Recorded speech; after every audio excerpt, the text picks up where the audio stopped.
Hello friends, ಎಲ್ಲರಿಗೂ ನಮಸ್ಕಾರ. ನನ್ನ ನಿಮ್ಮ ಚಾನಲ್ ಸಂಚಾರಿಗೆ ನಿಮಗೆಲ್ಲರಿಗೂ ಸ್ವಾಗತ. ಭಾರತದ ದೇವನದಿ, ಭಾರತದ ರಾಷ್ಟ್ರೀಯ ನದಿ, ಭಾರತದ ಪವಿತ್ರವಾದ ನದಿ ಹಾಗೂ ಭಾರತದಲ್ಲಿ ಹರಿಯುವ ಅತಿ ಉದ್ದವಾದ ನದಿ ಯಾವುದೆಂದರೆ ಗಂಗಾ ನದಿ. ದೇವಲೋಕದಲ್ಲಿ ವಿಷ್ಣುವಿನ ಅಂಗುಷ್ಟದಲ್ಲಿ ಅಡಗಿರುವ ಗಂಗೆ ಭೂಲೋಕಕ್ಕೆ ಬರಲು ಕಾರಣವೇನು? ಭಗೀರಥನ ತಪಸ್ಸಿಗೆ ಮೆಚ್ಚಿ ಬಂದಳ ಗಂಗೆ. ಗೋಮುಖದಿಂದ ಸುಮಾರು 2,500 ಕಿಲೋಮೀಟರ್ ಉದ್ದಕ್ಕೂ ಹರಿದು ಸಾಗರವನ್ನು ಸೇರುವ ಪುಣ್ಯ ಸಂಗಮವೇ ಗಂಗಾ ಸಾಗರ. ಇಂತಹ ಒಂದು ಅದ್ಭುತವಾದ, ರೋಮಾಂಚಕವಾದ, ಪವಿತ್ರವಾದ ಗಂಗೆಯ ಕಥೆಯನ್ನು ಹಾಗೂ ಗಂಗಾಸಾಗರ ಯಾತ್ರೆಯ ಸಂಪೂರ್ಣ ಮಾಹಿತಿಯನ್ನು ಈ ವಿಡಿಯೋ ಮೂಲಕ ತಿಳಿಯೋಣ ಬನ್ನಿ. ನಾನು ನಿಮ್ಮ ಸಂಚಾರಿ, ಬನ್ನಿ ಜೊತೆಗೆ ಮಾಡೋಣ ವಿಹಾರಿ. ಹಲೋ ಫ್ರೆಂಡ್ಸ್, ಶುಭೋದಯ. ಈಗ ಸಮಯ 5:30. ಇವತ್ತು ನಾವು ಜರ್ನಿ ಬೇಗ ಸ್ಟಾರ್ಟ್ ಮಾಡ್ತಿದ್ದೀವಿ. ಯಾಕೆ ಅಂದರೆ ನಾವು ಕೋಲ್ಕತ್ತಾ ಬರೋದಕ್ಕೆ ಮೇನ್ ರೀಸನ್ನೇ ಗಂಗಾಸಾಗರ್ ಯಾತ್ರೆ ಮಾಡೋದಕ್ಕೆ. ಸೊ ಗಂಗಾಸಾಗರ್ಗೆ ನಾವು ಇವತ್ತು ಹೋಗ್ತಾ ಇದ್ದೀವಿ. ಇವತ್ತು ಇಲ್ಲಿಂದ ಹೊರಟು ಮತ್ತೆ ಗಂಗಾಸಾಗರ್ ನೋಡಿಕೊಂಡು ಮತ್ತೆ ರಿಟರ್ನ್ ಕೋಲ್ಕತ್ತಾಗೆ ಬರ್ತೀವಿ. So this is the program today. Gangasagar ವಿಶೇಷತೆ, ಗಂಗಾ ಮಾತೆ ಎಲ್ಲಿಂದ ಹರ್ಕೊಂಬಂದಿದ್ದಾರೆ, ಮೂಲ ಸ್ಥಾನ ಯಾವುದು, ಕಂಪ್ಲೀಟ್ ಸ್ಟೋರಿ ಹೋಗ್ತಾ ನಿಮ್ಮೊಡನೆ ಶೇರ್ ಮಾಡ್ಕೊಳ್ತೀನಿ. ತುಂಬ ಚೆನ್ನಾಗಿದೆ ಸ್ಟೋರಿ ಮಾತ್ರ. ನಾನು ಕೇಳಿದ ತಕ್ಷಣ ರೋಮಾಂಚನ ಆಯಿತು ನನಗೆ, ಅಷ್ಟು ಚೆನ್ನಾಗಿದೆ. ಸೊ ಅದ್ರ ಬಗ್ಗೆ ಕಂಪ್ಲೀಟ್ ಡೀಟೇಲ್ಸ್ ಹೇಳ್ತೀನಿ. ಗಂಗಾಸಾಗರ್ಗೆ ಹೋಗೋದಕ್ಕೂ ಅಷ್ಟೇ ತುಂಬ ಕನ್ಫ್ಯೂಷನ್ಸ್ ಇದೆ ನಮಗೂ. ಹೋಗಿ ನಾನು ಕ್ಲಾರಿಫೈ ಮಾಡಿಕೊಂಡು ನಿಮಗೂ ಸಹ ನೀಟ್ ಕ್ಲಿಯರ್ ಡೀಟೇಲ್ಸ್ ಕೊಡ್ತೀನಿ. ಸೊ ಫ್ರೆಂಡ್ಸ್, ಬನ್ನಿ ಹೋಗೋಣ ಗಂಗಾಸಾಗರ್ಗೆ. ಕಾರ್ ಸಹ ನೀಟಾಗಿದೆ, ಕ್ಲೀನ್ ವಾಶ್ ಆಯಿತು. ಬೆಳಗ್ಗೆ 5 ಗಂಟೆಗೆ ಎದ್ದು. 3:15ಗೆ ಎದ್ದೆ. ಹೌದಮ್ಮ.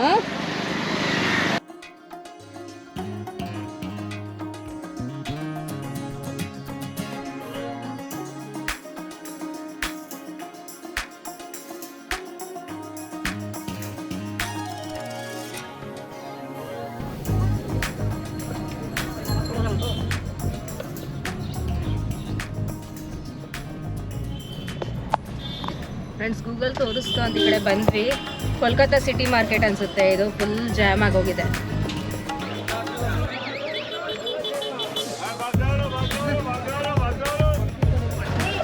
ವೆರೈಟಿ ಫಿಶಸ್ ಬೇಕು ಅಂದರೆ ತಿನ್ನೋರು ಈ ಮಾರ್ಕೆಟಿಗೆ ಬರ್ಬೋದು.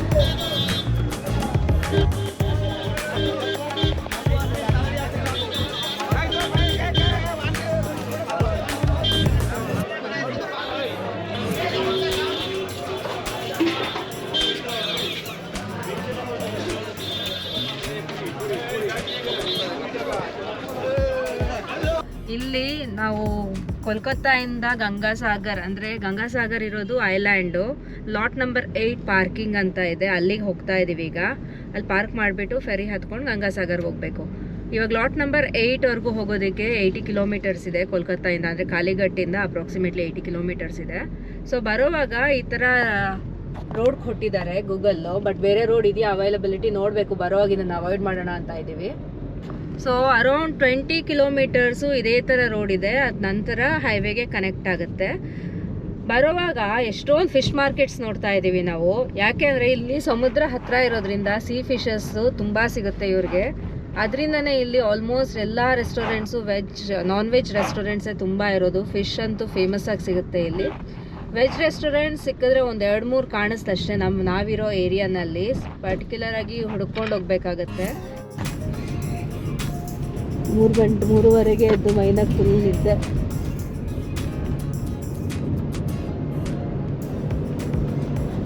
ಫ್ರೆಂಡ್ಸ್, ಇವತ್ತು ನಮ್ಮ ಕಾರಲ್ಲಿ ಒಬ್ಬರು ಮಿಸ್ಸಿಂಗ್. ಅಬ್ಸರ್ವ್ ಮಾಡಿದ್ರ? ನಮ್ಮ ಅತ್ತೆಯವ್ರನ್ನ ಇವತ್ತು ರೂಮಲ್ಲೇ ಬಿಟ್ಟು ಬಂದ್ವಿ. ಯಾಕೆ ಅಂದರೆ ಗಂಗಾಸಾಗರಲ್ಲಿ ಹೋಗಬೇಕಾದ್ರೆ ಫೆರಿ ಹತ್ತಿ ಇಳಿಯೋದು, ಆಮೇಲೆ ಅಲ್ಲಿ ಮರಳಲ್ಲಿ ನಡೆಯೋದು ಎಲ್ಲ ಜಾಸ್ತಿ ಇರುತ್ತೆ. ಅವ್ರ ಕೈಯಲ್ಲಿ ಕಷ್ಟ ಆಗುತ್ತೆ ಅಂತ ರೂಮಲ್ಲೇ ಇದ್ದಾರೆ. ನಾವು ಮಾತ್ರ ಹೋಗಿ ದರ್ಶನ ಮಾಡ್ಕೊಂಡು ಬರ್ತೀವಿ.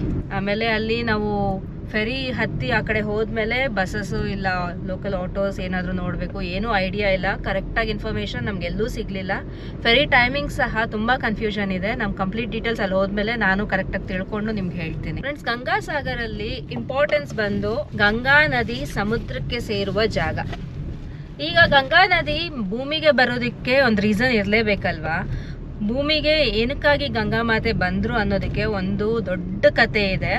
ಆದರೆ ದೊಡ್ಡ ಕತೆನ ನಾನು ಚಿಕ್ಕದಾಗಿ ನಿಮಗೆ ಎಕ್ಸ್ಪ್ಲೇನ್ ಮಾಡ್ತೀನಿ. ತುಂಬ ಚೆನ್ನಾಗಿದೆ ಕತೆ, ಸ್ಕಿಪ್ ಮಾಡ್ದಿರಾ ನೋಡಿ. ಈಗ ಗಂಗಾ ಮಾತೆ ಕತೆ ಕೇಳೋದಕ್ಕೆ ಸತ್ಯಯುಗಕ್ಕೆ ಹೋಗೋಣ ನಾವು. ಸತ್ಯಯುಗದಲ್ಲಿ ಸಾಗರ ಚಕ್ರವರ್ತಿ ಅಂತ ಒಬ್ಬ ವ್ಯಕ್ತಿ ಇರ್ತಾನೆ, ರಾಜ. ಆ ರಾಜಗೆ 2 ಹೆಂಡತಿಯರು, ಕೇಶಿನಿ ಮತ್ತು ಸುಮತಿ ಅಂತ. ಸೊ ಅವ್ರಿಗೆ ಮಕ್ಕಳಿರಲ್ವಂತೆ. ಆಗ ಸಾಗರ ಚಕ್ರವರ್ತಿ ಏನ್ ಮಾಡ್ತಾರೆ, ಕಾಡ್ಗೆ ಹೋಗ್ತಾರೆ ತಪಸ್ಸು ಮಾಡೋದಕ್ಕೆ. ಶಿವನನ್ನು ಕುರಿತು ತಪಸ್ಸು ಮಾಡ್ತಾರೆ.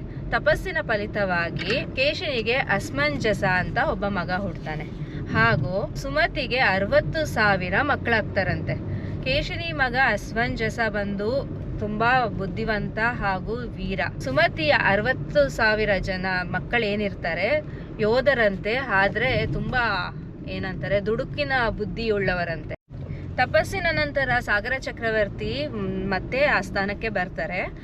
ಆಮೇಲೆ ಅವ್ರದ್ದೆಲ್ಲ ಆಗಾಗ ರಾಜ್ಯದೆಲ್ಲ ಏನು ಯುದ್ಧ ಮಾಡೋದು, ಕಾನ್ಕ್ವರ್ ಮಾಡ್ಕೊಳ್ಳೋದು ಆ ಥರ ಎಲ್ಲ ನಡೀತಿರ್ತಲ್ವ. ಹಾಗೆ ಯುದ್ಧಕ್ಕೆ ಈ 60,000 ಜನನು ಮಕ್ಕಳೂ ಸಹ ಸಾಗರ ಚಕ್ರವರ್ತಿ ಜೊತೆ ಹೋಗಿ ಯುದ್ಧಗಳೆಲ್ಲ ಗೆಲ್ಕೊಂಡು ಬರ್ತಾ ಇರ್ತಾರಂತೆ. ಬಂದಮೇಲೆ ಈ ಸಾಗರ ಚಕ್ರವರ್ತಿಗೆ ಒಂದು ಐಡಿಯಾ ಬರುತ್ತೆ, ನಾನು ಯಾಕೆ ಅಶ್ವಮೇಧ ಯಾಗ ಮಾಡಬಾರ್ದು ಅಂತ. ಅಶ್ವಮೇಧ ಯಾಗಕ್ಕೆ ಬೇಕಾಗಿರೋದು ಮುಖ್ಯವಾಗಿ ಏನು, ಅಶ್ವ ಅಲ್ವಾ. ಸೊ ಅಶ್ವಮೇಧ ಯಾಗಕ್ಕೆ ಎಲ್ಲ ಸಿದ್ಧ ಮಾಡ್ತಾರಂತೆ. ಸೊ ಯಾವಾಗ ಅಶ್ವಮೇಧ ಯಾಗ ಪ್ಲಾನ್ ಮಾಡಿರೋದು ಇಂದ್ರನಿಗೆ ತಿಳಿಯಿತೋ, ಇಂದ್ರನ್ ಏನ್ ಮಾಡ್ದ, ಸೆಲ್ಫಿಶ್ನೆಸ್ ಅವ್ರಿಗೆ. ಸೊ ಹಾಗಾಗಿ ಈ ಅಶ್ವಮೇಧ ಯಾಗ ನಡೀಬಾರ್ದು ಅಂತ ಇವರು ತಗೊಂಡಿರೋ ಅಶ್ವನ ಕಳ್ತನ ಮಾಡಿಬಿಟ್ಟು ಕಪಿಲ ಮುನಿ ಆಶ್ರಮದ ಹಿಂದೆಗಡೆ ಬಚ್ಚಿಡ್ತಾರಂತೆ. ಆಗ ಕಪಿಲ ಮುನಿ ತಪಸ್ ಮಾಡ್ತಿರ್ತಾರೆ. ಅವ್ರಿಗೂ ಸಹ ತಿಳಿದಿರಾ ಕಪಿಲ ಮುನಿ ಆಶ್ರಮದ ಹಿಂದೆ ಬಚ್ಚಿಡ್ತಾರೆ. ಈಗ ಯಾಗ ಮಾಡೋದಕ್ಕೆ ಹಾರ್ಸ್ ಇಲ್ಲ, ಅಶ್ವ ಇಲ್ಲ. ಸೊ ಇವ್ರಿಗೆಲ್ಲ ಟೆನ್ಷನ್ ಆಗೋಯ್ತು. ಆಗ ಸಹರ ಮಹಾರಾಜರು ಆಮೇಲೆ ಅವರ ಮಗ ಅಶ್ವಂಜಸ ಇಬ್ರು ಆ ಸ್ಥಾನದಲ್ಲೇ ಉಳ್ಕೊಳ್ತಾರಂತೆ. ಈ 60 ಜನ ಯೋಧರು ಏನಿದ್ದಾರೆ ಅವರು ನಾನು ತಗೊಂಡ್ಬರ್ತೀನಿ, ಎಲ್ಲಿದೆಯೋ ಹುಡ್ಕೊಂಡ್ಬರ್ತೀನಿ ಅಂತ ಹೇಳಿ ಹುಡುಕ್ತಾ ಹೋಗ್ತಾ ಆಮೇಲೆ ಫೈನಲಿ ಅವ್ರಿಗೆ ಪಾತ್ ಸಿಗುತ್ತೆ, ಕಪಿಲ ಮುನಿ ಆಶ್ರಮದಲ್ಲೇ ಇದೆ ಅಂತ ಅವ್ರಿಗೆ ತಿಳಿಯುತ್ತೆ. ತಿಳಿದಾಗ ಅವ್ರೇನ್ ಮಾಡ್ತಾರೆ, ಕಪಿಲ ಮುನಿ ತಪಸ್ ಮಾಡ್ತಿದ್ರು ಸಹ ಈ ತರ ಕಳ್ತನ ಮಾಡ್ಕೊಂಡ್ಬರ್ತೀಯಾ ನೀನು, ಹಾಗೆ ಹೀಗೆ ಅಂತ ತುಂಬಾ ಕೆಟ್ಟದಾಗಿ ಮಾತಾಡ್ಬಿಡ್ತಾರಂತೆ. ಕಪಿಲ ಮುನಿ ಇರೋ ಅಷ್ಟೊತ್ತು ಕಣ್ಮುಚ್ಕೊಂಡು ತಪಸ್ ಮಾಡ್ತಿದ್ರಂತೆ. ಆದ್ರೆ ಅವ್ರ ಕೋಪ ನೆತ್ತಿಗೆ ಇರುತ್ತೆ ಅಂತಾರೆ ಅಲ್ಲ, ಆ ಥರ ತುಂಬಾ ಪೀಕ್ ಬಂದಾಗ ಕಣ್ಬಿಟ್ಟು ನೋಡ್ತಾರಂತೆ. ನೋಡಿದ ತಕ್ಷಣ ಈ 60,000 ಮಕ್ಕಳು ಏನಿರ್ತಾರೆ ಕಂಪ್ಲೀಟ್ ಬೂದಿ ಆಗೋಗ್ತಾರಂತೆ. ಕಪಿಲ ಮುನಿ ಕಣ್ಬಿಟ್ಟು ಅವರ ಕೋಪಾಗ್ನಿಗೆ ಈ 60,000 ಜನನು ಭಸ್ಮ ಆಗೋಗ್ತಾರಂತೆ. ಹೋದವ್ರು ಮತ್ತೆ ಹಿಂತಿರುಗ್ಲೇ ಇಲ್ಲ ಅಂತ ಸಾಗರ ಚಕ್ರವರ್ತಿಗೆ ಹಾಗೂ ಅವರ ಮಗನಿಗೆ ತುಂಬಾ ಚಿಂತೆ ಆಯ್ತು. ಏನಾಗಿರ್ಬೋದು, ಎಲ್ಲಿ ಹೋಗಿರ್ಬೋದು ಅಂತ ಅವ್ರಿಗೆ ಡೌಟ್ ಆಗಿ ಅಶ್ಮಂಜಸನ್ ಮಗನಾದ ಅಂಶುಮಾನ್ ಕಪಿಲ ಮುನಿ ಆಶ್ರಮ ಕಡೆಗೆ ಹೋಗಿ, ಅಂದ್ರೆ ಅಲ್ಲಿ ಇವರೆಲ್ಲ ಭಸ್ಮ ಆಗಿರೋ ತಿಳಿದು ಆಶ್ರಮ ಕಡೆಗೆ ಹೋದ್ರಂತೆ. ಹೋಗ್ಬಿಟ್ಟು ತುಂಬಾ ವಿನಯಪೂರ್ವಕವಾಗಿ ಕಪಿಲ ಮುನಿನ ಕೇಳಿದ್ರಂತೆ, ಯಾಕೆ ಈ ತರ ಆಯ್ತು, ಏನ್ ತಪ್ಪಾಯ್ತು ಅಂತ ಕೇಳಿದಾಗ ಕಪಿಲ ಮುನಿ ಏನ್ ನಡೆದಿದೆಯೋ ಎಲ್ಲ ಎಕ್ಸ್ಪ್ಲೇನ್ ಮಾಡ್ತಾರೆ. ಹೇಗೂ ಭಸ್ಮ ಆಗೋಗಿದ್ದಾರೆ. ಅಂಶುಮಾನ್ ಇವ್ರಿಗೆ ಮುಕ್ತಿ ಮಾರ್ಗ ಏನು ಅಂತ ಕೇಳ್ತಾರಂತೆ. ಆಗ ಕಪಿಲ ಮುನಿ ಹೇಳ್ತಾರಂತೆ, ಗಂಗೆ ಸ್ವರ್ಗದಲ್ಲಿದ್ದಾಳೆ, ಗಂಗೆಯನ್ನು ಭೂಮಿಗೆ ಅಂದ್ರೆ ಧರಣಿಗೆ ತರಿಸಿ ಗಂಗೆ ಇವ್ರ ಮೇಲೆ ಹರಿದ್ರೆ, ಅಂದ್ರೆ ಇವ್ರು ಭಸ್ಮವಾಗಿ ಬೂದಿ ಆಗಿರ್ತಾರಲ್ಲ ಅದ್ರ ಮೇಲೆ ಹರಿದ್ರೆ ಇವ್ರಿಗೆಲ್ಲ ಮುಕ್ತಿ ಮಾರ್ಗ ಸಿಗುತ್ತೆ, ಸ್ವರ್ಗಕ್ಕೆ ದಾರಿ ಸಿಗುತ್ತೆ ಅಂತ ಹೇಳ್ತಾರಂತೆ. ಅಂಶುಮಾನ್ ಈ ಸಂದೇಶವನ್ನು ತಂದು ಸಾಗರ ಚಕ್ರವರ್ತಿ ಹತ್ರ ಹೇಳ್ತಾರಂತೆ. ತಂದ ಸಂದೇಶವನ್ನು ಕೇಳಿ ಸಾಗರ ಚಕ್ರವರ್ತಿ ಅವರ ಮಗನಿಗೆ ಆಸ್ಥಾನವನ್ನು ಬಿಟ್ಟು ತಪಸ್ಸಿಗೆ ಹೋಗ್ತಾರೆ. ಗಂಗೆಯನ್ನು ಕುರಿತು ತಪಸ್ ಮಾಡ್ತಾರಂತೆ. ಅವರು ತೀರ್ಕೊಂಡ್ಬಿಡ್ತಾರೆ. ಇವ್ರು ಸಾಗರ ಚಕ್ರವರ್ತಿಯ ನಂತರ ಅಂಶುಮಾನ್ ತಪಸ್ ಮಾಡ್ತಾರಂತೆ. ಅಂಶುಮಾನ್ ಕೈಯಲ್ಲೂ ಆಗಲ್ಲ. ಅವರ ಮಗನಾದ ದಿಲೀಪ ಕುರಿತು ಗಂಗೆಯನ್ನು ಕುರಿತು ತಪಸ್ ಮಾಡ್ತಾರೆ. ಕೊನೆಗೆ ಗಂಗೆ ಇಳಿಲಿಲ್ಲ. ಗಂಗೆ ಎಲ್ಲಿ ಅಂತನೂ ಸಹ ಅವ್ರಿಗೆ ದಾರಿ ಸಿಗ್ಲಿಲ್ವಂತೆ. ಅದರ ನಂತರ ದಿಲೀಪನ ಮಗ ಭಗೀರಥನು ಇದ್ದಾನೆ. ಭಗೀರಥ ಬಂದು ಮತ್ತೆ ಗಂಗೆಯನ್ನು ಕುರಿತು ತಪಸ್ ಸ್ಟಾರ್ಟ್ ಮಾಡ್ತಾರಂತೆ. ಆದ್ರೆ ಭಗೀರಥ ಒಂದು ಯೋಚನೆ ಮಾಡ್ತಾರೆ, 4 ಜನರೇಷನ್ಸು ತಪಸ್ ಮಾಡಿದ್ವಿ, ಗಂಗೆ ಮಾತೆಗೆ ಕರುಣೆ ಬರ್ಲಿಲ್ವಾ, ಯಾಕೆ ಬರ್ಲಿಲ್ಲ, ಮೂಲ ಎಲ್ಲಿದೆ, ಫಸ್ಟ್ ಆಫ್ ಆಲ್ ಗಂಗೆ ತಾಯಿ ಎಲ್ಲಿದ್ದಾರೆ ಅಂತ ಯೋಚನೆ ಮಾಡ್ತಾರೆ. ಈಗ ಗಂಗೆ ತಾಯಿ ಎಲ್ಲಿದ್ದಾರೆ, ವಿಷ್ಣುವಿನ ಪಾದದ ಉಂಗುಷ್ಟದಲ್ಲಿ ಗಂಗೆ ತಾಯಿ ನೆಲೆಸಿರೋದಂತೆ. ಸೊ ಗಂಗೆ ಬರಬೇಕು ಅಂದ್ರೆ ಫಸ್ಟು ವಿಷ್ಣುವಿಗೆ ತಪಸ್ ಮಾಡಬೇಕು ಅಂತ ಭಗೀರಥನು ಒಂದು ಕಾಲಲ್ಲಿ ನಿಂತು ತಪಸ್ ಸ್ಟಾರ್ಟ್ ಮಾಡ್ತಾರಂತೆ. ವಿಷ್ಣುವಿನ ತಪಸ್ಸು ಅನೇಕ ಸಾವಿರ ಕಾಲ ಭಗೀರಥನು ಮಾಡ್ತಾ ನಿಂತಿರ್ತಾರಂತೆ. ಒಂದೇ ಕಾಲಲ್ಲಿ ಏನೂ ಸೇವಿಸ್ತೀರ, ನೀರು ಸಹ ಸೇರಿಸ್ತೀರ, ಗಾಳಿಯೇ ಆಹಾರವಾಗಿ ಮಾಡ್ತಾ ಇರ್ತಾರೆ. ಅವರು ಕೊನೆಗೆ ವಿಷ್ಣು ಕರುಣಿಸಿ ಅವ್ರ ಮುಂದೆ ಬಂದಾಗ ಭಗೀರಥನು ಹೇಗಿರ್ತಾನೆ ಅಂದ್ರೆ ಅಸ್ಥಿ ಪಂಜರದ ತರ ಆಗೋಗಿರ್ತಾರಂತೆ, ಫುಲ್ ಸ್ಕೆಲಿಟನ್ ತರ ಸಣ್ಣ ಆಗೋಗಿರ್ತಾರಂತೆ. ವಿಷ್ಣು ಬಂದು ನಿಂತಾಗ ವಿಷ್ಣು ಬಂದಿದ್ದಾರೆ ಅಂತ ಒಂದು ಆಕಾಶವಾಣಿ ಕೇಳಿಸುತ್ತೆ. ಆಗ ಭಗೀರಥ ಕಣ್ಬಿಟ್ಟು ನೋಡಿದ ಕೂಡಲೇ ವಿಷ್ಣುವಿಗೆ ಓಡೋಗಿ ಪಾದ ನಮಸ್ಕಾರ ಮಾಡ್ತಾರಂತೆ. ಪಾದ ಸ್ಪರ್ಶ ಕೂಡಲೇ ಅವರು ನಾರ್ಮಲ್ ಆಗ್ತಾರೆ. ಹೇಳಿದಾಗ ಈ ಥರ ಪ್ರಾಬ್ಲಮ್ ಇದೆ, ಗಂಗೆ ಬೇಕಾಗುತ್ತೆ ಅಂತ ಹೇಳ್ತಾರೆ. ನಾನೇನೋ ಗಂಗೆನ ಕಳ್ಸೋದಕ್ಕೆ ರೆಡಿ, ಆದರೆ ಗಂಗೆಯ ತಂದೆ ಬಂದು ಬ್ರಹ್ಮನನ್ನು ಕುರಿತು ತಪಸ್ಸು ಮಾಡು, ಅವರು ಅಂಗೀಕರಿಸಿದ್ರೆ ಮಾತ್ರ ನಂಗೆ ಗಂಗೆಯನ್ನು ಕರ್ಸೋದಕ್ಕೆ ಸಾಧ್ಯ ಅಂತ ಹೇಳ್ತಾರಂತೆ. ಅದ್ರ ನಂತರ ಬ್ರಹ್ಮನು ಗಂಗೆಯನ್ನು ಅಂದ್ರೆ ವಿಷ್ಣು ಪಾದದಿಂದ ಬಂದಿರೋ ಗಂಗೆ ಬ್ರಹ್ಮನ ಕಮಂಡಲದಲ್ಲಿ ಹೋಲ್ಡ್ ಮಾಡ್ತಾರಂತೆ. ಗಂಗೆ ಎಷ್ಟು ಫೋರ್ಸ್ ಅಂದ್ರೆ ಅವರ ಹರಿಯುವ ಪ್ರಭಾವ ಏನು ತಡ್ಕೊಳ್ಳೋದಕ್ಕಾಗಲ್ವಂತೆ, ಅಷ್ಟು ರಭಸವಾಗಿ ಬರ್ತಾಳೆ ಗಂಗೆ. ಸೊ ಹಾಗಾಗಿ ಅವ್ರನ್ನ ತಡೆಯೋದಕ್ಕೆ ಒಬ್ರು ವ್ಯಕ್ತಿ ಬೇಕು. ಅದರಿಂದ ಶಿವನನ್ನು ಕೂತು ತಪಸ್ ಮಾಡು, ಮತ್ತೆ ನಿನಗೆ ಶಿವ ಬಂದು ಗಂಗೆನ ಹೋಲ್ಡ್ ಮಾಡಿದ್ರೆ ಮಾತ್ರನೇ ಸಾಧ್ಯ ಅಂತ ಕೇಳ್ತಾರಂತೆ. ಸೊ ಮತ್ತೆ ಭಗೀರಥನು ಶಿವನನ್ನು ಕೂತು ತಪಸ್ ಮಾಡೋದಕ್ಕೆ ಸ್ಟಾರ್ಟ್ ಮಾಡ್ತಾರೆ.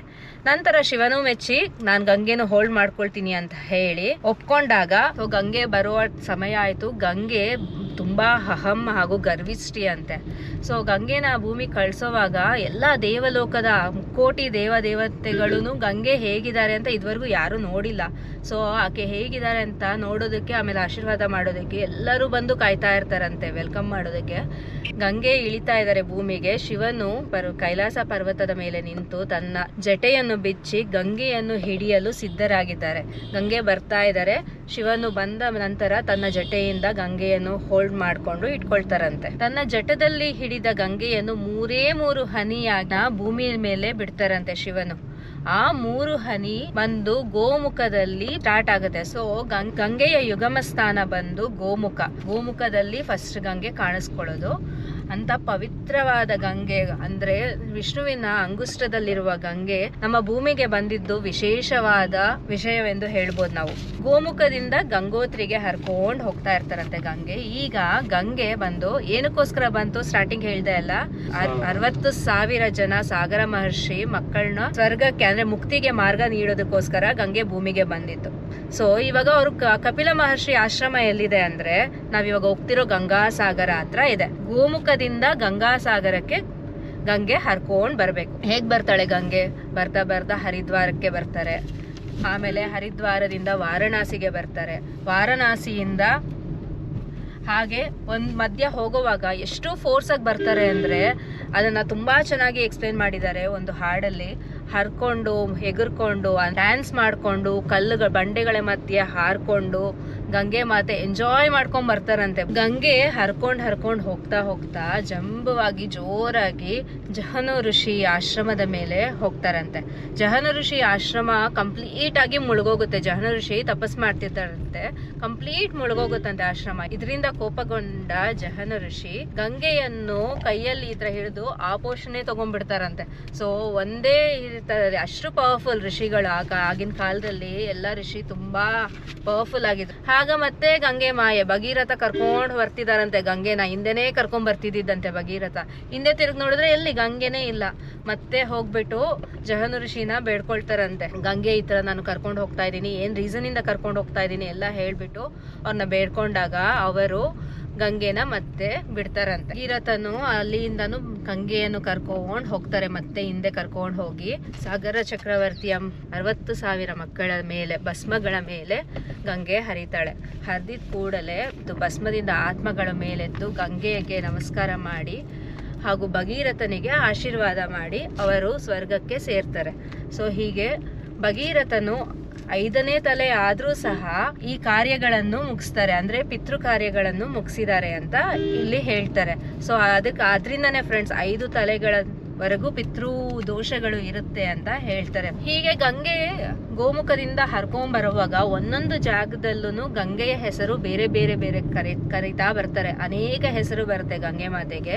ಯಾವ್ಯಾವ್ದು ಅಂದ್ರೆ ಸ್ಟಾರ್ಟಿಂಗ್ ಗಂಗೆ ಅಂತ ಬರ್ತಾರೆ. ಜಾಹ್ನವಿ ಋಷಿ ಆಶ್ರಮದಲ್ಲಿ ಹೋದಾಗ ಜಾಹ್ನವಿ ಅಂತ ಹೆಸರು ಬರುತ್ತೆ, ತ್ರಿಪದ ಅಂತ ಬರುತ್ತೆ, ಶುಭ್ರ ಅಂತ ಬರುತ್ತೆ, ಅಲಕನಂದ ಅಂತ ಹೆಸರು ಬರುತ್ತೆ, ವಿಷ್ಣುಪಾದೆ ಅಂತ ಬರುತ್ತೆ. ಆ ಕೊನೆಯದಾಗಿ ಎಲ್ಲ ಹೆಸರು ಆ ಜಾಗಕ್ಕೆ ಬಂದಾಗ ಅವ್ರವ್ರು ಇಟ್ಟಿರೋ ಹೆಸರುಗಳು ಅದು.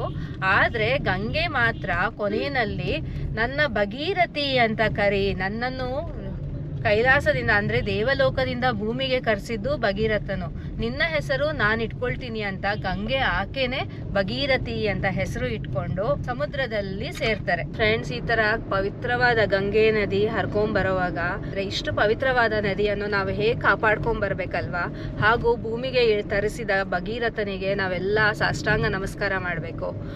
ಈ ತರ ನದಿಗಳು ಹರ್ಕೊಂಡ್ ಬರ್ತಿದೆ, ನಾವು ಎಷ್ಟು ಜವಾಬ್ದಾರಿಯಿಂದ ನೋಡ್ಕೊಬೇಕು. ನೋಡ್ತೀವಲ್ಲ ನದಿ ತೀರದಲ್ಲಿ ಎಷ್ಟು ಗಲೀಜ್ ಮಾಡ್ತಾರೆ ನೀರ್ನೆಲ್ಲ. ಮುಂದಿನ ಪೀಳಿಗೆಗೆ ನಾವು ಇದನ್ನೆಲ್ಲ ಉಳಿಸ್ಕೊಂಡು ಹೋಗ್ಬೇಕು. ಈ ತರ ಅನೇಕ ಪವಿತ್ರ ನದಿಗಳು ನಮ್ಮ ಭಾರತದಲ್ಲಿ ಹರಿತಾ ಇದೆ. ಎಲ್ಲಾ ನದಿಗಳನ್ನು ಉಳಿಸ್ಕೊಂಡು ನಮ್ಮ ಕೈಯಲ್ಲಾದಷ್ಟು ನಾವು ಸ್ವಚ್ಛತೆಯನ್ನು ಕಾಪಾಡ್ಕೊಂಡು ಬಂದ್ರೆ ಮುಂದಿನ ಪೀಳಿಗೆಗೂ ಸಹ ಈ ನದಿಗಳನ್ನು ನೋಡಲು ಅನುಕೂಲ ಆಗುತ್ತೆ.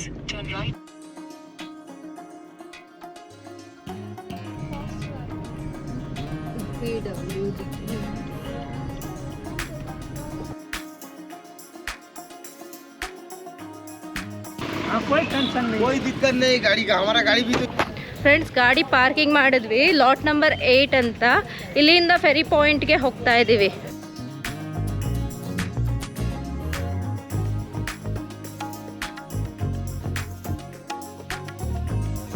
ಸೊ ಕಾರ್ ಪಾರ್ಕಿಂಗಿಂದ ಜೆಟಿ ಪಾಯಿಂಟ್ಗೆ ಹೋಗೋದಷ್ಟೇ.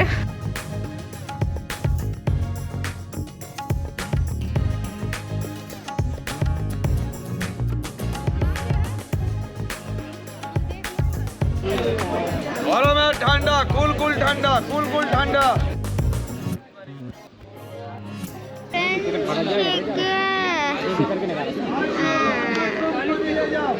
ಫುಲ್ಲು ಶೆಕೆ, ಸ್ನಾನ ಮಾಡ್ದಂಗೆ ಆಗೋದ್ವಿ ಇಲ್ಲಿ ನಿಂತಿರೋ 10 ಮಿನಿಟ್ಸ್ಗೆ. 8:30ಗೆ ಫೆರಿ ಟೈಮಿಂಗ್ಸ್ ಇದೆ, ಸೊ ಅದಕ್ಕೆ ವೆಯ್ಟ್ ಮಾಡ್ತಾ ಇರೋದು ಎಲ್ಲರೂ. ಒಂದು ಫೆರಿ ಬಂತು ಅನ್ಸುತ್ತೆ, ಎಲ್ಲ ಹೊರಗೆ ಬರ್ತಿದ್ದಾರೆ. ಸೊ ಫ್ರೆಂಡ್ಸ್, ಇದು ಟಿಕೆಟ್ ಅವಲ್ಲ, ಸೆಕೆಂಡ್ ಗೇಟ್ ಇದು. ತಿರುಪತಿನಲ್ಲಿ ಶೆಡ್ಡಲ್ಲಿ ಹಾಕ್ತಾ ಒಂದೊಂದು ಶೆಡ್ಡಲ್ಲಿ ಹಾಕ್ತಾ ಇದ್ದಾರೆ. ಫ್ರೆಂಡ್ಸ್, ಟಿಕೆಟ್ ಪ್ರೈಸ್ 9 ರೂಪೀಸ್ ಒಬ್ಬರಿಗೆ. ಸೊ ಬಾಸ್ ಟಿಕೆಟ್ ಥರ ಇಶ್ಯೂ ಮಾಡ್ತಾರೆ, ಅಲ್ಲೇ ಗೇಟಲ್ಲೇ ಇಸ್ಕೊಳ್ತಾರೆ. ಫೆರಿ ಟೈಮಿಂಗ್ಸ್ ಬಗ್ಗೆ ನಿಮಗೆ ಡೀಟೇಲ್ಸ್ ನಾನು ಹೇಳ್ತೀನಿ, ಹೇಗೆ ನಿಮ್ಗೆ ಗೊತ್ತಾಗುತ್ತೆ ಯಾವ ಟೈಮಲ್ಲಿ ಫ್ರೈ ಇರುತ್ತೆ ಇಲ್ಲ ಅನ್ನೋದು. ಫ್ರೆಂಡ್ಸ್, ಫುಲ್ ಕ್ರೌಡ್ ಇದೆ ಇವತ್ತು, ಶನಿವಾರ. ಇವತ್ತು ಕ್ರೌಡ್ ಇದೆ. ಅದು ಫೆರಿ ಕರೆಕ್ಟ್ ಟೈಮಿಂಗ್ಸ್ಗೆ ಎಲ್ಲರೂ ಬಂದು ಇಲ್ಲಿ ಲ್ಯಾಂಡ್ ಅಪ್ ಆಗಿರ್ತಾರೆ.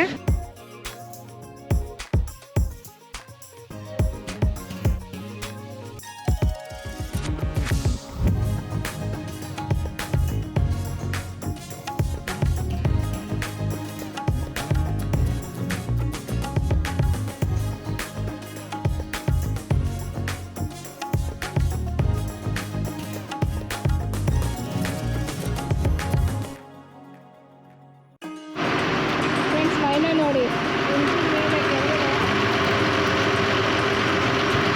ಅಲ್ಲೋದ್ರೆ ಜಾಗ ಕುತ್ಕೊಳಕ್ಕೂ ಇಲ್ಲ, ಅಲ್ಲೋದ್ರೆ ನಿಂತ್ಕೊಳಕ್ಕೂ ಇಲ್ಲ, ಪುಷ್ ಮಾಡ್ತಿದ್ದಾರೆ. ಅಲ್ಲೋದ್ರೆ ಅಲ್ಲಿ ಬರ್ತಾರೆ, ಇಲ್ಲೋದ್ರೆ ಇಲ್ಲಿ ಬರ್ತಾರೆ. ಫ್ರೆಂಡ್ಸ್ ನೋಡಿ, ಕೋಲ್ಕತ್ತಾಯಿಂದ ಪಾಯಿಂಟ್ 8 ಜೆಟಿ ಪಾಯಿಂಟ್ಗೆ ಬಂದ್ವಿ, ಪಾರ್ಕಿಂಗ್ ಪಾಯಿಂಟ್ಗೆ ಬಂದ್ವಿ ನಾವು. ಸೊ ಇದು ಪಾರ್ಕಿಂಗ್ ಪಾಯಿಂಟ್. ಇಲ್ಲಿಂದ ಫೆರಿ ಹತ್ತಿ ಹೋಗ್ತಾ ಇದ್ದೀವಿ. So in the middle of the sea ಇದ್ದೀವಿ ನಾವೀಗ. ಹೋಗಿ ಈ ಪಾಯಿಂಟ್ ರೀಚ್ ಆಗ್ತೀವಿ. ಇಲ್ಲಿಂದ ಮತ್ತೆ ಬಸ್ ಕ್ಯಾಚ್ ಮಾಡಿ ಇಷ್ಟೆಲ್ಲ ಜರ್ನಿ ಮಾಡಿ ಇಲ್ಲಿ ಹೋದರೆ ಇಲ್ಲಿ ಕಪಿಲ ಮುನಿ ಆಶ್ರಮ ಇದೆ. ಸೊ ಇದೇ ಗಂಗಾಸಾಗರ.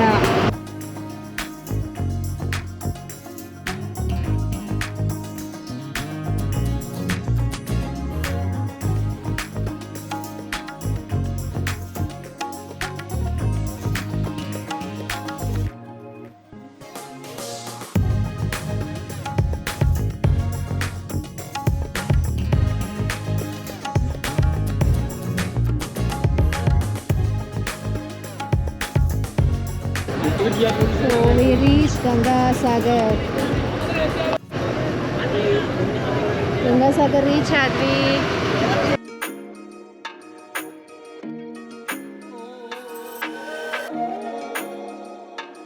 ಫ್ರೆಂಡ್ಸ್ ನೋಡಿ, ಅಲ್ಲಿ ನೀವು ನೋಡ್ಬೋದು ಗ್ಲೂಕೋಸ್ ಹಾಕ್ಕೊಂಡು ಕ್ಯಾನ್ವೆ ಹಾಕ್ಕೊಂಡು ಬರ್ತಾ ಇದ್ದಾರೆ. ಇದು ಯಾಕೆ ಅಂದರೆ ಗಂಗಾಸಾಗರಲ್ಲಿ ಪ್ರಾಪರ್ ಹಾಸ್ಪಿಟಲ್ಸ್ ಇಲ್ವಂತೆ. ಸೊ ಏನಾದರೂ ಬೇಕು ಅಂದರೆ ಅವರು ಪುನಃ ಈ ಕಡೆ ಬಂದು ಇಲ್ಲೇ ಹಾಸ್ಪಿಟಲ್ಸ್ಗೆ ಚಿಕಿತ್ಸೆ ತೊಗೊಬೇಕಾಗತ್ತೆ. ಅದರಿಂದನೇ ಈ ಥರ ಪೇಷಂಟ್ಸು ಸಹ ಮೂವ್ ಆಗ್ತಾ ಇರ್ತಾರೆ ಆ ಕಡೆ ಈ ಕಡೆ. ಗಂಗಾಸಾಗರ್ನ ಸಾಗರ್ ಐಲ್ಯಾಂಡ್ ಅಂತ ಹೇಳ್ತಾರೆ. ಸಾಗರ್ ಐಲ್ಯಾಂಡ್ ಅಂದರೆ ಅದೊಂದು ದ್ವೀಪ. ಅದು ನಾನು ನಿಮಗೆ ತೋರಿಸ್ದೆ ಅಲ್ವಾ ಮ್ಯಾಪಲ್ಲಿ. ಆ ಕಡೆಯಿಂದ ವೆಸ್ಟ್ ಬೆಂಗಾಲಲ್ಲಿ ಮಧ್ಯದಲ್ಲಿ ಇದೆಲ್ಲ ಫುಲ್ ಹುಗ್ಲಿ ರಿವರ್ ಅಂದರೆ ಗಂಗಾ ರಿವರು, ಗಂಗಾ ನದಿ ಹರಿತಾ ಇರೋದು. ಆ ಕಡೆ ಒಂದು ಐಲ್ಯಾಂಡ್ ಅದು. ಸೊ ಅಲ್ಲಿ ಎರಡು ಕಡೆಯಿಂದ ಗಂಗಾ ನದಿ ಹರಿದು ಸಾಗರಕ್ಕೆ, ಬೆಂಗಾಲಿ ಮಹಾಸಮುದ್ರಕ್ಕೆ, ಬೇ ಆಫ್ ಬೆಂಗಾಲ್ಗೆ ಸೇರೋ ಸ್ಥಳ, ಸಂಗಮ ಅದು. ಸೊ ಆ ಪಾಯಿಂಟ್ನ ಗಂಗಾಸಾಗರ್ ಅಂತ ಹೇಳ್ತಾರೆ.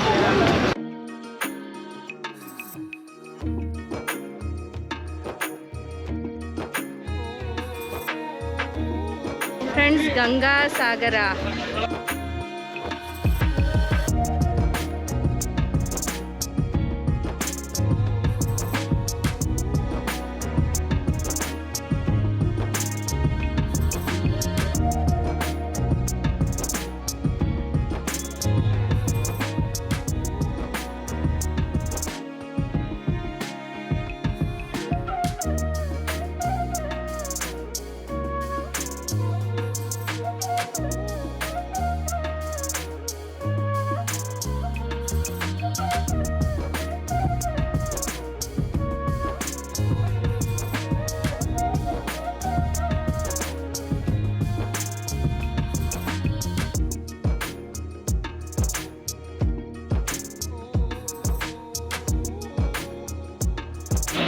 ಫ್ರೆಂಡ್ಸ್, ಈ ಪಾಯಿಂಟ್ವರೆಗೂ ತಂದುಬಿಡ್ತಾರೆ.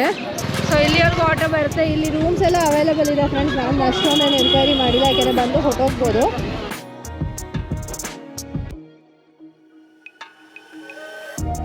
ಬಂದಿದ್ದ ತಕ್ಷಣ ಫಸ್ಟ್ ಚಾಯ್ ಬ್ರೇಕ್.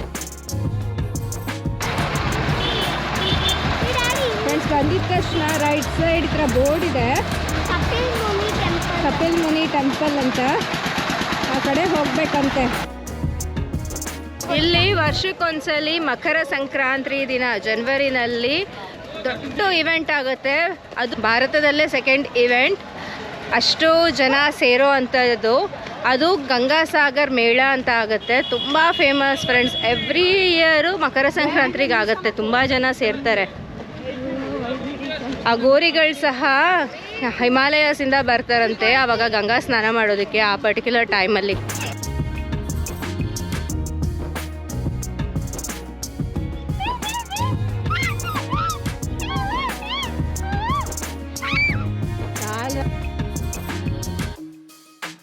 ತಂದೆ ಸವಾರಿ ಹೋಗ್ತಿದ್ದಾಳೆ ಮೈನಾ.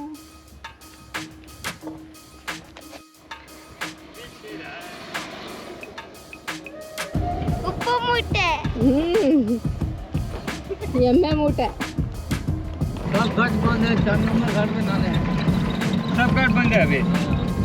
ಫ್ರೆಂಡ್ಸ್, ಅಮ್ಮ 10 ಕಿಲೋಮೀಟರ್ ನಡೆದಿದ್ದೀವಿ ನಿನ್ನೆ. ಇವತ್ತು 1.5 ಕಿಲೋಮೀಟರ್ ನಡೆಯೋಕ್ಕೆ ಆಗಲ್ಲ, ನಾವು ನಡೆದಂಗೆ ಇದ್ದೀವಿ ಅಂತಿದ್ದಾರೆ ಅಮ್ಮ.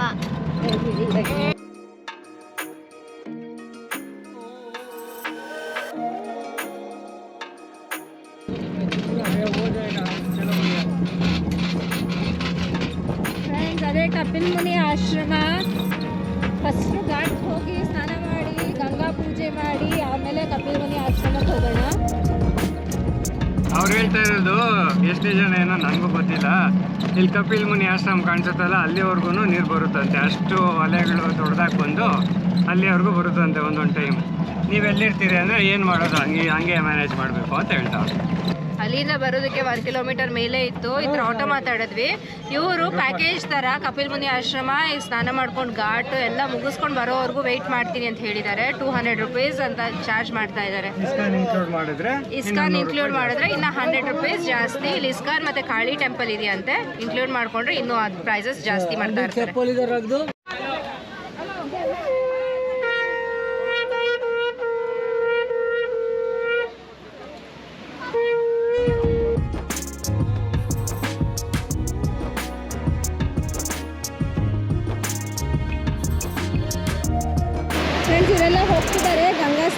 ನೋಡೋದಕ್ಕೆ.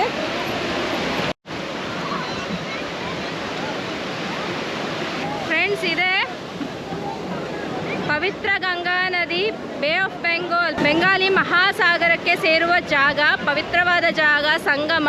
ದೇವಲೋಕದಿಂದ ಧರೆಗೆ ಇಳಿದ ಗಂಗಾ ಮಾತೆ ಈ ಜಾಗದಲ್ಲಿ ಅಂದರೆ ಬೇ ಆಫ್ ಬೆಂಗಾಲ್, ಬೆಂಗಾಲಿ ಮಹಾಸಾಗರಕ್ಕೆ ತುಂಬ ಖುಷಿಯಿಂದ ಸೇರ್ತಾಳಂತೆ. ಈ ಥರ ಖುಷಿ ಇರುವಾಗ ಗಂಗೆ ಮಾತೆನ ನಾವು ಇಲ್ಲಿ ಮುಳುಗಿ ನಾವೇನು ಕೋರಿಕೆ ಕೇಳಿದ್ರೂ ನೆರವೇರಿಸ್ತಾರೆ ಅಂತ ಇಲ್ಲಿ ನಂಬಿಕೆ ಫ್ರೆಂಡ್ಸ್. ಅದರಿಂದನೇ ನಾವು ಇಲ್ಲೂ ಸ್ನಾನ ಮಾಡೋಣ ಅಂತ ಬಂದ್ವಿ. ಇವರೆಲ್ಲ ಹೋದರು, ಒಬ್ಬರು ಲಗೇಜ್ ನೋಡ್ಕೊಳ್ಳೇಬೇಕಲ್ಲ, ಇವರೆಲ್ಲ ಬಂದಮೇಲೆ ನಂತರ ನಾನು ಹೋಗ್ತೀನಿ ಸ್ನಾನಕ್ಕೆ.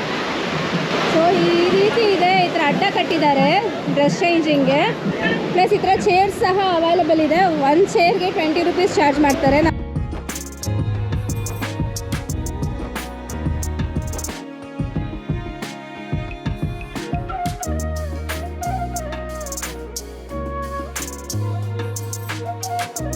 ಜೈ ಗಂಗಾ ಮಾತೆ. ನಾವು ಗಂಗೋತ್ರಿ ಹೋಗಿ ಬಂದಿದ್ದೀವಿ ಫ್ರೆಂಡ್ಸ್, ಗೋಮುಖಕ್ಕೆ ಇನ್ನೂ ಹೋಗಲಿಲ್ಲ. ಗಂಗಾ ಉಗಮ ಸ್ಥಾನ ಗೋಮುಖಕ್ಕೆ ಟ್ರಕ್ಕಿಂಗ್ ಇದೆ, ಅಲ್ಲಿಗೆ ಹೋಗೋ ಪ್ಲ್ಯಾನ್ಸ್ ಇದೆ ನಮಗೂ. ಇನ್ ಫ್ಯೂಚರಲ್ಲಿ ಖಂಡಿತ ಹೋಗ್ತೀವಿ. ಈಗ ಗಂಗಾ ಮಾತೆ ಸಮುದ್ರಕ್ಕೆ ಸೇರೋ ಜಾಗಕ್ಕೆ ಬಂದಿದ್ದೀವಿ, ಉಗಮ ಸ್ಥಾನಕ್ಕೆ ಖಂಡಿತ ಹೋಗೇ ಹೋಗ್ತೀವಿ. ಅಲೆಗಳು ತುಂಬ ಜೋರಾಗೇ ಇದೆ ಇಲ್ಲಿ.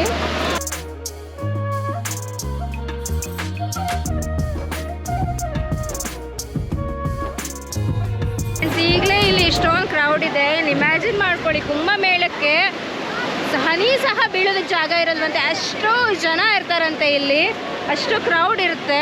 ಸೊ ಕುಂಭಮೇಳ ಬಂದಾಗ ನ್ಯೂಸಲ್ಲೆಲ್ಲ ನೋಡಿ ನೀವು, ಕುಂಭಮೇಳ ವೀಡಿಯೋಸ್ ಸಹ ತುಂಬಾ ಇದೆ, ನೋಡ್ಬೋದು. ಫ್ರೆಂಡ್ಸ್, ನಿಮಗೆ ಫೆರಿ ಟೈಮಿಂಗ್ಸ್ ನಾನು ಹೇಳಲಿಲ್ಲ ಅಲ್ವಾ? ಫೆರಿ ಟೈಮಿಂಗ್ಸ್ ನೋಡೋದಕ್ಕೆ ಪರ್ಟಿಕ್ಯುಲರ್ ಆ್ಯಪ್ ಇದೆ. ಆ್ಯಪ್ನ ಡಿಸ್ಕ್ರಿಪ್ಷನಲ್ಲಿ ಕೊಡ್ತೀನಿ ನಾನು, ಗೂಗಲ್ ಪ್ಲೇಸ್ಟೋರಿಂದ ಡೌನ್ಲೋಡ್ ಮಾಡ್ಕೊಬೋದು. ಪ್ರತಿದಿನ ಏನೇನಿದೆ, ಯಾವ ಟೈಮಲ್ಲಿ ಫೆರಿ ಬರುತ್ತೆ, ಏನಾದರೂ ಕ್ಯಾನ್ಸಲ್ ಇದೆಯಾ, ಕಂಪ್ಲೀಟ್ ಅಪ್ಡೇಟ್ಸು ಆ್ಯಪಲ್ಲಿ ನಿಮಗೆ ಕೊಡ್ತಾರೆ. ಸೊ ಅದನ್ನು ಇನ್ಸ್ಟಾಲ್ ಮಾಡಿಕೊಂಡು ಫೆರಿ ಟೈಮಿಂಗ್ಸ್ ಎಲ್ಲ ನೋಡಿಕೊಂಡು ಅಕಾರ್ಡಿಂಗ್ಲಿ ನೀವು ಪ್ಲ್ಯಾನ್ ಮಾಡ್ಕೊಂಡು ಇಲ್ಲಿಗೆ ಬರ್ಬೋದು. ಗಂಗಾ ಸ್ನಾನ ಮಾಡ್ಕೊಂಡು ಬರ್ತೀನಿ. ಇವ್ರದ್ದು ಆಯಿತು, ಇವಾಗ ಇವ್ರು ಇಲ್ಲೆಲ್ಲ ಕಾವಲಿರ್ತಾರೆ, ನಾನು ಹೋಗಿ ಬರ್ತೀನಿ.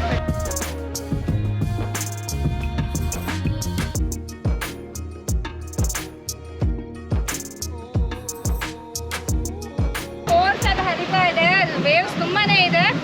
ಆದಷ್ಟು ಹತ್ರನೇ ಇರಿ, ತುಂಬ ದೂರ ಹೋಗಬೇಡಿ. ನಿಜನಂತೆ.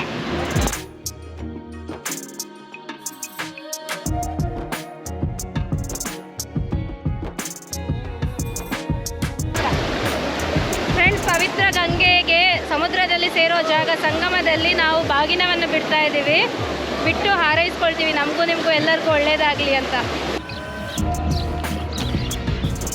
ಫ್ರೆಂಡ್ಸ್, ಆಯಿತು, ತಲೆ ಫುಲ್ಲು ಮಣ್ಣು. ಇಲ್ಲಿ ಮರಳು ಫುಲ್ ಮರಳು ಥರ ಇಲ್ಲ, ಮಣ್ಣು ಮಿಕ್ಸ್ ಆದಂಗಿದೆ, ಮೆತ್ಕೊಳ್ಳುತ್ತೆ ಬಾಡಿಗೆಲ್ಲ. ಮಣ್ಣಲ್ಲಿ ಏನೋ ಲೆಡ್ ಥರ ಇದೆ. ಅದೇ ಕಾಲಲ್ಲಿ ಪೆಟ್ಟಿದೆ. ನೀರ್ ಫೋರ್ಸ್ ಜಾಸ್ತಿ ಆಗ್ತಾ ಇರುತ್ತೆ, ನೋಡ್ಕೊಳ್ಳಿ.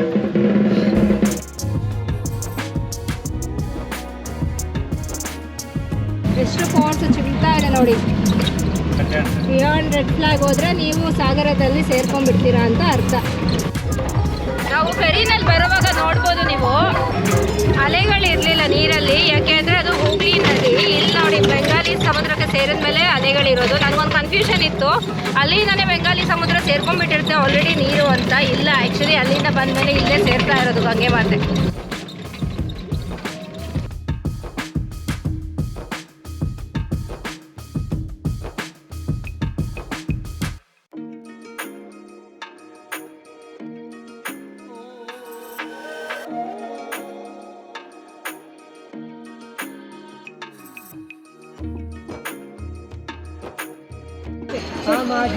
ಫ್ರೆಂಡ್ಸ್, ಇದೆ ಕಪಿಲ ಮುನಿ ಆಶ್ರಮ.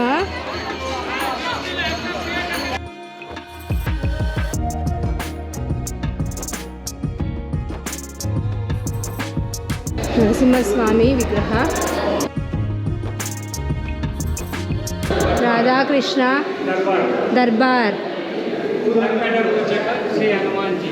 ಹನುಮಾನ್ಜಿ 2 ವಿಗ್ರಹ ಇದೆ.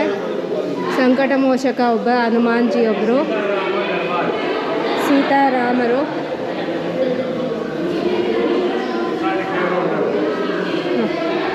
ಸ್ವಾಮಿ ಕಪಿಲ ಮುನೀಶ್, ಮಾತಾ ಗಂಗಾ ಮಾತೆಯ ವಿಗ್ರಹ. ಗಂಗಾ ಮಾತಾ.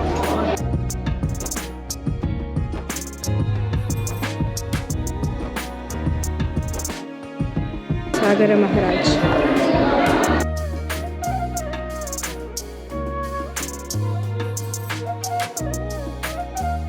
ಫ್ರೆಂಡ್ಸ್, ಅಶ್ವದು ಸಹ ಇಲ್ಲಿ ಇದೆ ನೋಡಿ. ಇಲ್ಲೇ ಬಚ್ಚಿಟ್ಟಿದ್ದಂತೆ ಅಶ್ವನ. ಮಾ ಕಾಳಿ ಮಾತಾ.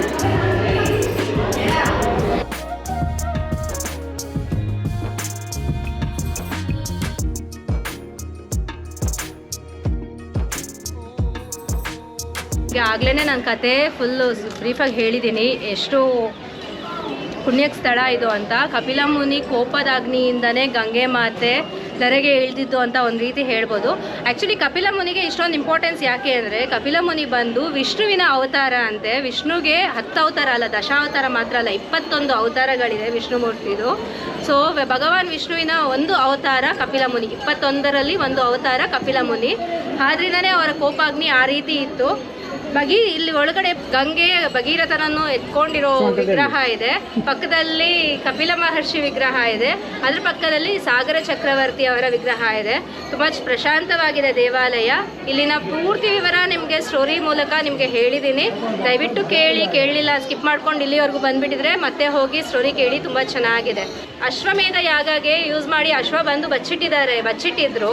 ಸೊ ಆ ಬಚ್ಚಿಟ್ಟಿರೋ ಸ್ಥಳ ಸಹ ಇಲ್ಲೇ ಇದೆ. ಆಗಿನ ಕಾಲದಲ್ಲಿ ಇದೇ ಸ್ಥಳದಲ್ಲಿ ಕಪಿಲ ಮುನಿಯ ಆಶ್ರಮ ಇದ್ದಿದ್ದು.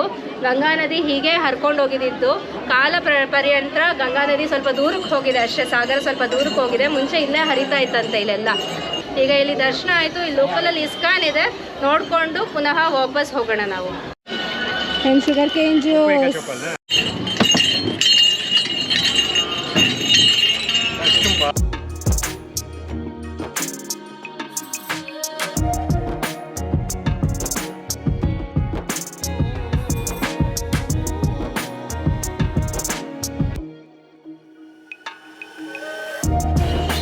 ಫ್ರೆಂಡ್ಸ್, ಇಲ್ಲಿ ಪಕ್ಕನೇ ಕಪಿಲ ಮುನಿ ಸರೋವರ ಅಂತಿದೆ. ಗಂಗೆ ತಾಯಿ ನೋಡಿ ಎಷ್ಟು ಅಟ್ರಾಕ್ಟಿವ್ ಆಗಿ ಮಾಡಿದ್ದಾರೆ.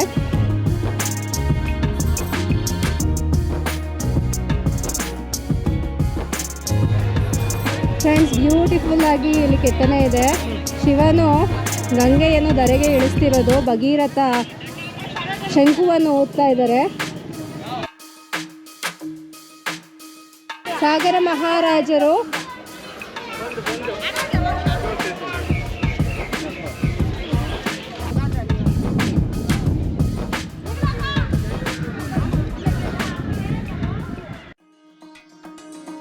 Ganga Sagar tourism property complete. ಇದು ಒಂಥರ ವಿಲ್ಲಾಸ್ ಥರ. ಸೊ ಎಲ್ಲ ಫೆಸಿಲಿಟೀಸು ಇಲ್ಲೇ ಇರುತ್ತೆ. ಫುಡ್ ಸಿಗುತ್ತೋ ಇಲ್ಲ ಗೊತ್ತಿಲ್ಲ. ಬುಕ್ ಮಾಡ್ಬೋದು ಆನ್ಲೈನಲ್ಲಿ. ಹೌದು, ಆನ್ಲೈನ್ ಬುಕ್ಕಿಂಗ್ ಆಪ್ಷನ್ಸ್ ಇದೆ. ಸೊ ಮತ್ತೆ ಇನ್ನೂ ರೂಮ್ಸ್ ಎಲ್ಲ ಕನ್ಸ್ಟ್ರಕ್ಟ್ ಮಾಡ್ತಿದ್ದಾರೆ, ಇಂಪ್ರೂವ್ಮೆಂಟ್ ಮಾಡ್ತಾ ಇದ್ದಾರೆ. ಫ್ರೆಂಡ್ಸ್, ಸಾಗರ ಐಲ್ಯಾಂಡಲ್ಲಿರೋ ಇಸ್ಕಾನ್ ಗಂಗಾ ಸಾಗರ್ ಹತ್ರ ಇರೋದು. Welcome to Ganga Sagar ISKCON. ನಿಮಗೆ ಜಗನ್ನಾಥನ ದರ್ಶನ ಮಾಡಿಸ್ತೀನಿ, ಬನ್ನಿ. ಹರೇ ಕೃಷ್ಣ ಹರೇ ಕೃಷ್ಣ.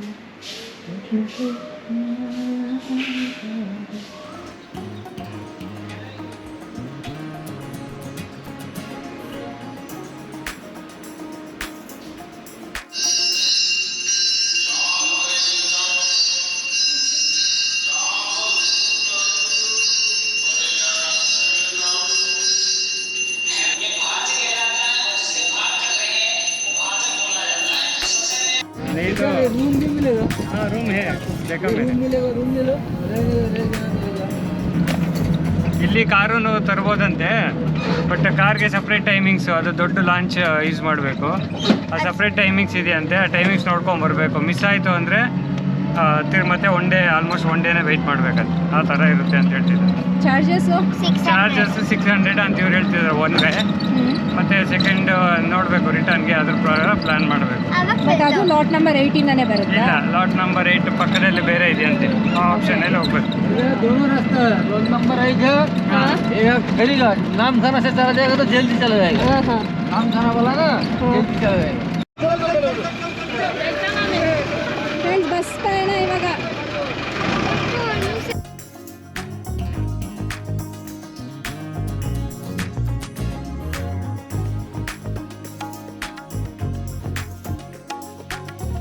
ಫ್ರೆಂಡ್ಸ್, ಬರೋವಾಗ ಶೇರ್ ಆಟೋನಲ್ಲಿ ಬಂದ್ವಿ ತುಂಬ ಒಂಥರ ಇಕ್ಕಟ್ಟಿಕ್ಕಟ್ಟಾಗಿತ್ತು, ಕಂಜೆಸ್ಟೆಡ್ ಆಗಿತ್ತಂತೆ. ನಿಂಗೆ ಕಾಲು ಇಡೋಕೆ ಕೂಡ ಆಗಲ್ಲ, ಹಿಂಗೇ ಇತ್ತು.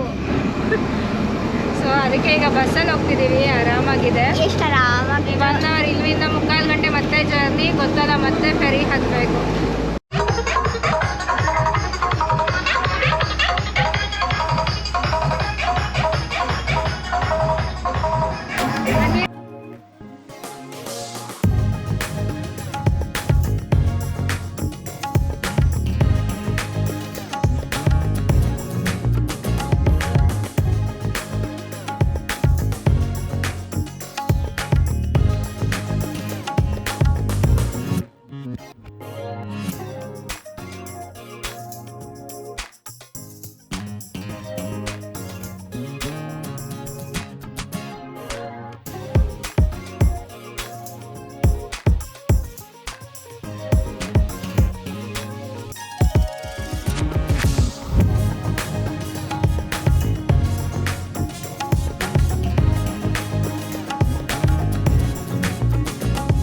ಬಂದ್ವಿ ಫೆರಿ ಪಾಯಿಂಟಿನ ಬಂದು ಕಾರಲ್ಲಿ ರಿಟರ್ನ್ ಹೋಗ್ತಾ ಇದ್ದೀವಿ. ಬರೋವಾಗ ಈ ಜಂಕ್ಷನಲ್ಲಿ ಒಂದು ವೆಜ್ ರೆಸ್ಟೋರೆಂಟ್ಸ್ ಕಾಣಿಸ್ತು, ಸುಂದರ್ಬನ್ ಫುಡ್ಸ್ ಅಂತ.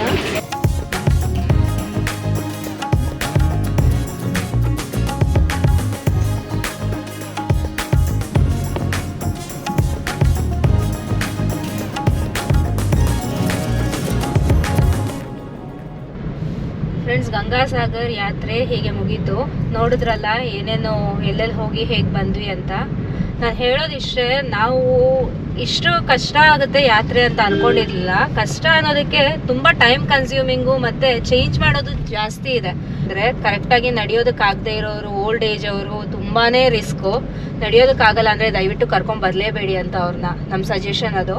ನಾವು ಎಷ್ಟು ಪ್ರೈವೇಟ್ ಕಾರ್ಸ್ ಓನಾಗಿ ಮಾಡ್ಕೊಂಡು ಹೋದರೂ ಸಹ ಅಲ್ಲಿ ಹತ್ತಿ ಇಳಿಯೋದಂತೂ ತಪ್ಪಲ್ಲ. ನಾವು ಪ್ರೈವೇಟಾಗಿ ಇವಾಗ ಬಸ್ಸಸ್ ಏನಿದೆ, ಪಬ್ಲಿಕ್ ಬಸ್ಸಸ್ ಎಲ್ಲ ಯೂಸ್ ಮಾಡ್ಕೊಂಡ್ವಿ. ಯಾವುದಾದ್ರೂ ಅದಷ್ಟೇ, ಎಲ್ಲ ಕಂಫರ್ಟೇಬಲ್ ಆಗಿ ಹೋದ್ರೂ ಸಹ ರಿಸ್ಕೇ ಇದೆ, ಅಲ್ಲಿ ನಡಿಲೇಬೇಕಾಗತ್ತೆ.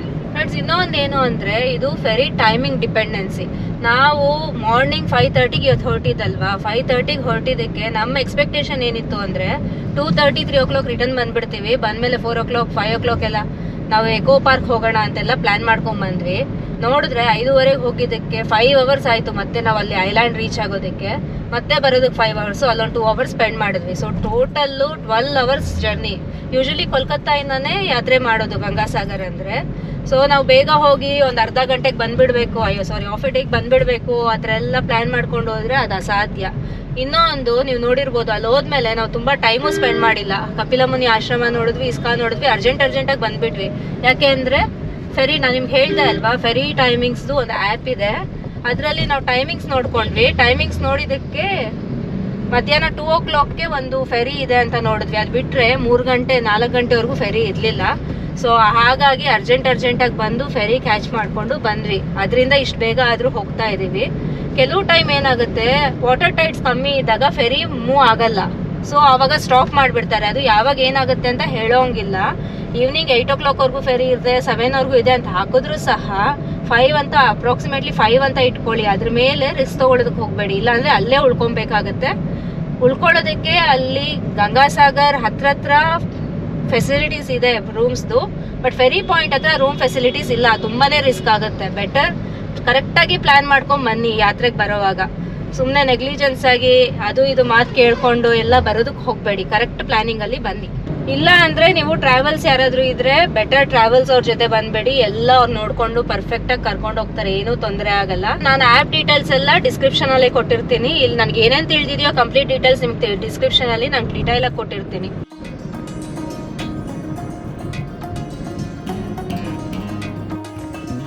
ಫ್ರೆಂಡ್ಸ್, ಟೈಮ್ 6:30 ಆಯಿತು.